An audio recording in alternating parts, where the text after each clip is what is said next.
sick. I mean, that is, I wanted to mention this while we were recording, but I was like, that was such a chill episode. And I was so relaxed throughout all of it that I had time while I was talking to casually go over to Patreon and then subscribe to their Patreon via Rally Caps. I was like, oh yeah, like, oh, so this and that about running. I'm like, okay, Touch ID, Apple Pay, yep, excellent. All right, ready to go. Sent. It was when Niles was talking about the training plan he wants to post on there, because I was like, honestly, like I would benefit from something like that if someone Totally. in a similar position to mine made a training schedule that worked for them. Amazing. Like, Yep. this feels relatable. Feels like I'm at a similar place where Right. he was. I still think it's crazy that we started technically in the same month last year. Like July was when we both like started up What? Started what up? running. Running. He said, yeah, he Yeah. started running in July of last year. I'm like, that's when I ordered my shoes and started running also. Uh-huh. I need to do it more consistently because you're It's doing been very well. Yeah, it's been crazy to see how much growth Niles has had.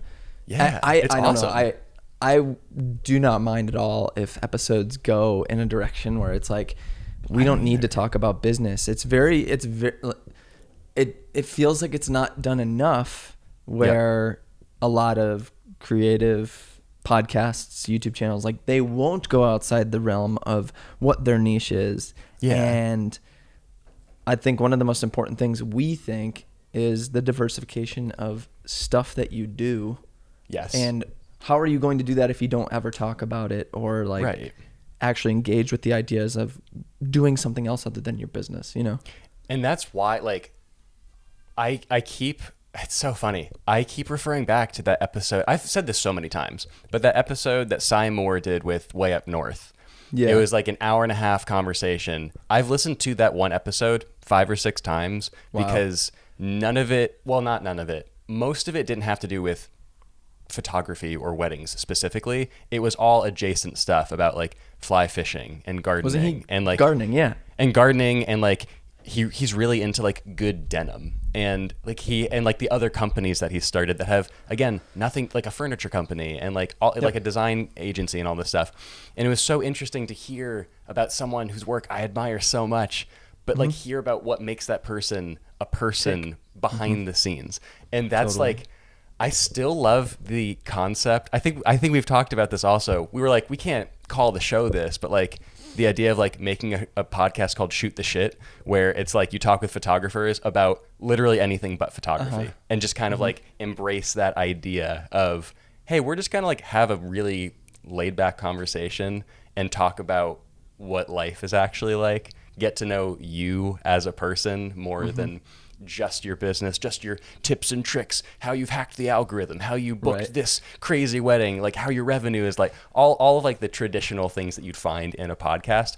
And yeah, maybe that's a little less compelling than like having big numbers to share or like this clickbait kind of title thing or like whatever. But it's sustainable. And it's fun, and it's just like, Yeah. that's what interests us, honestly. Yeah, it's a very small percentage of people that could only do business, it being their hobby, and not burn out. Like, Right. there needs to be balance in your life. You need to have things that are going to keep your engine going, you know? Where Caleb was talking about how my family needs me to run just as much as they need me to like provide with my business, because it's like I'm just a better husband, a better father, if I'm like healthy and doing that. And it's really profound what he's saying. It's like, I'm in the best shape I've ever been in, and I just had my first kid. Like, life is very beautiful right now. It's like, that's incredible. That's something that's not unquantifiable when it comes to business. People can flex how much they make or whatever, but like if they are shortening their lifespan physically and not like actually, you know, doing things to help themselves, you know, extend the amount of time they have, when are they ever going to be able to enjoy that money? You know, that kind of process of thinking of like, what does it matter if you make $1 million a year if you can't ever enjoy yourself your whole life? Like, that's miserable.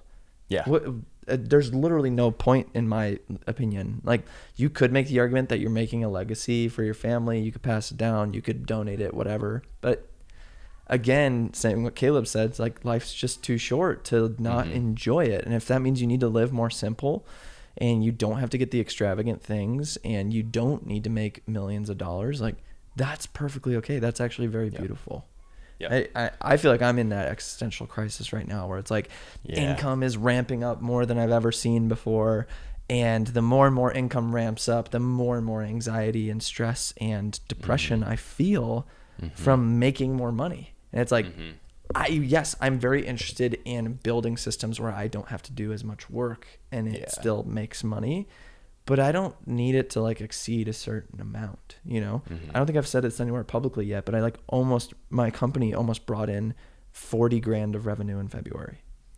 And that number, like, I've never imagined making that much money in my business. If I made that much every month, my gross income would be over $450,000 in a year, almost $500,000 in a year.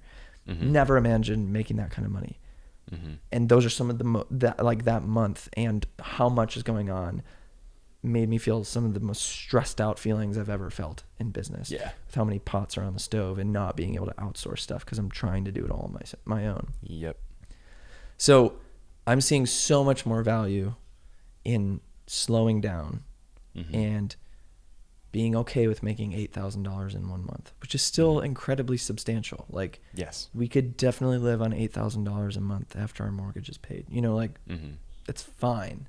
So like, I'm starting to like trying to retrain myself and like, you don't have to take that opportunity. You don't have to do that thing.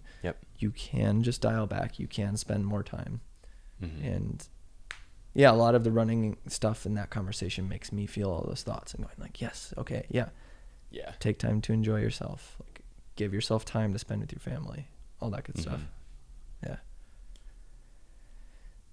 So I love them. All that to say, I think it's highly valuable to have those conversations, even if they're an hour and a half, you know, like, and nobody's listening. I don't care.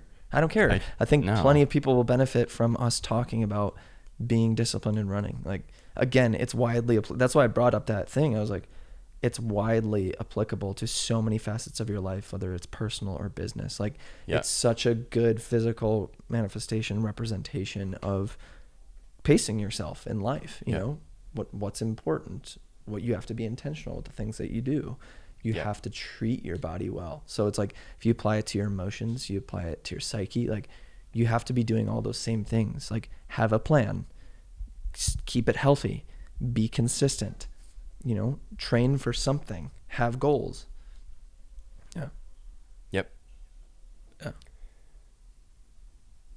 Cool. I adore them. Yeah, they're phenomenal people. I can't wait to do Dad Strides Camp. That's going to be the funnest thing in the world. Dad Strides Camp would be insane. If you guys need someone waiting for you at the end of whatever long run you're doing with like pizza and beer, very happy to do that. I'll go do my math schoolwork.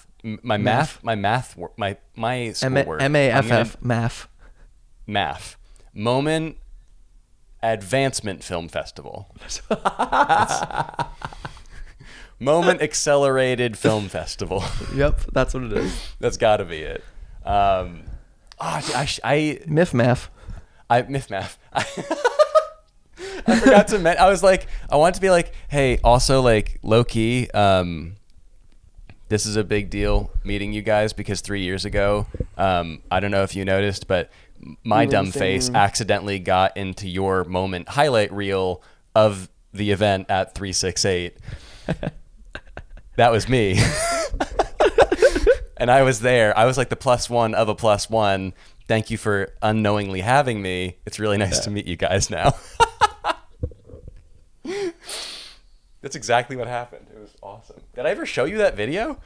No, I don't think so. They posted the minute-long highlight reel that they did on like Twitter and Instagram of the 2018 Invitational. 2019? 2018. 2019 film festival. There was just like a slow motion shot of me laughing at something for like 4 or 5 seconds of the video. I was like, I didn't belong there. I wasn't supposed to be there. But now I am one of the prominent faces in the highlight reel of the event. So Film festival. like my friend screenshotted that and he's like, "Were you at 368?" Were you I was like, there? "Indeed." And now it's on tape. I was. I can't deny it if someone says, "Hey, how did you get in?" Like, "Yeah, no, I was definitely there." Oh, I can't wait till we definitely could do it. stuff like that again. And I'm optimistic for the next few years being able to make that stuff happen. So We'll Sick. when we go on Dad Strides, we'll soft pitch them doing MIF 2023 at Creative Club. Miff Math. MIF Math. I love that he liked Stride or Die also. That made me so happy. Oh yeah. That was awesome. I saw your face later, like validation. Yes. So So good. sick. Oh my gosh. Okay, cool. Good stuff, man. Cool. We'll wrap Yeah. it. Oh, do you want to real quick do like an outro to their episode? Oh yeah, we didn't really do an outro, did we? Yeah, let's do it right now. Yeah. Cool. Hey everyone, thank you so much for joining us on Niles and Caleb's episode. We had so much fun hanging out with them and laughing with them for basically half the episode. It was a really fun and candid conversation, and they're just the coolest dudes. You should go check them out on their personal social media. You should check out Moment. Obviously, if you're watching this, you've definitely seen Moment. And check out their podcast and their Patreon for their podcast, Dad Strides, as well. They are doing awesome stuff over there. Running means a lot to both of us. I'm not very good at it quite yet, but I'm getting there. And it's just a fun way to kind of decompress, and we really enjoy these kind of candid conversations with artists and entrepreneurs about what they do behind the scenes. So check them out. If you liked the episode, you enjoyed that, please give it a like on YouTube if that's where you're watching. Maybe leave a comment and subscribe to our channel. Otherwise, if you're listening on Spotify, Apple Podcasts, any of those places, if you could write us a review, that really helps accelerate our podcast, getting it out to new people, and we would really benefit from that. So go check out the Patreon if you haven't yet to get more of that exclusive content and extra innings. I think this extra innings from this episode was really cool, just kind of breaking down how we felt about all that and what we've been going through personally. Thank you again for listening, and we'll catch you in the next episode. Peace. That's how That we was the all most ended YouTuber thing on we YouTube. could have done. Peace. Peace.